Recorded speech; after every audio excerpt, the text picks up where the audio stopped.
Initiative Loire, le 27 avril, cette date maintenant, vous la connaissez par cœur. Alors, nous sommes ici sur la commune d'Indre. Nous aurons le plaisir en tout cas de vous parler d'environnement. Et pour parler d'environnement, ce matin, j'ai le plaisir d'accueillir un homme en tout cas pour qui c'est plus qu'une lutte, c'est une passion. C'est monsieur Michel Mayol. Bonjour Michel. Bonjour. Alors Michel, Eric. Tu te présentes en quelques points parce que tu t'investis énormément en tout cas pour la défense de notre patrimoine et ça, on peut que t'en remercier. D'accord. Donc je serai là au nom de la CPL. Au nom de la CPL, qui est la Commission Permanente Loire, bien évidemment. Concernant les 30 engagements, notamment les 19 et 16 engagements, qui concernent la problématique de faire mieux connaître l'estuaire aux locaux de Nantes Métropole. C'est important. Voilà, c'est important. Et aussi de faire un peu de la co-construction au niveau de la biodiversité, des inventaires participatifs, et notamment sur la commune d'Indre, on est bien placé parce que un des sujets, c'est l'île de la Motte. L'île de la Motte qui est derrière nous.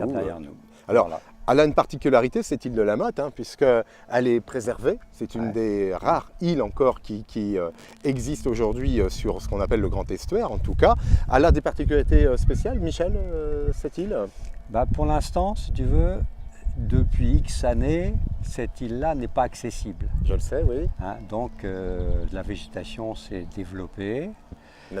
Naturellement. Donc, les équilibres écologiques peuvent s'installer. Oui. Mais il y a un hic par rapport au fait que l'homme n'y soit plus, c'est que les milieux se ferment. C'est le cas de beaucoup. Si on perd l'élevage dans l'estuaire de la Loire, la qualité de nos prairies vont disparaître. Donc on a besoin de les...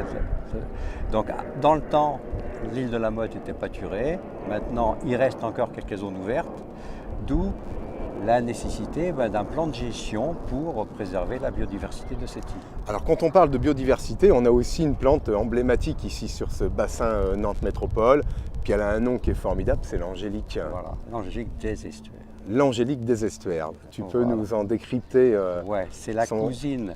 Donc concernant les gastronomes, c'est la cousine de l'angélique des bois. Oui. Connue pour quand on fait confire ses pétioles pour la pâtisserie. Alors notre angélique des estuaires, c'est une cousine, Angelica ecterocarpa. C'est une rareté puisque c'est une plante qui ne supporte pas le sel et qui ne supporte pas l'eau douce. Donc qui sera dans des milieux oligo-alins.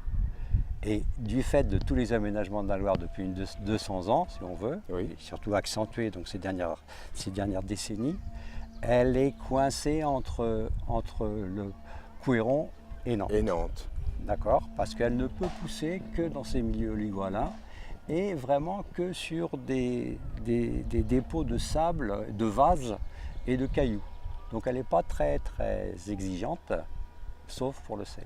Alors, ce qu'on va vous proposer... Donc une plante endémique, excuse-moi. Plante endémique, bien évidemment, Michel, tu fais bien de le préciser. Alors, ce qu'on va vous proposer, bien sûr, tous amoureux de notre fleuve, c'est de retrouver Michel ici, le 27 avril, puisque tu feras ce qu'on peut appeler une déambulation environnementale. On va emmener en tout cas nos citoyens, nos citoyennes à la rencontre en tout cas de cet équilibre qui est sensible. Alors on se retrouvera ici à Indre, directement près du bac en tout cas, dès 10h du matin. Initiative Loire, ça démarre le 27 avril et ça sera avec toi Michel. Un grand merci en tout cas pour ce regard très éclairé. À très vite.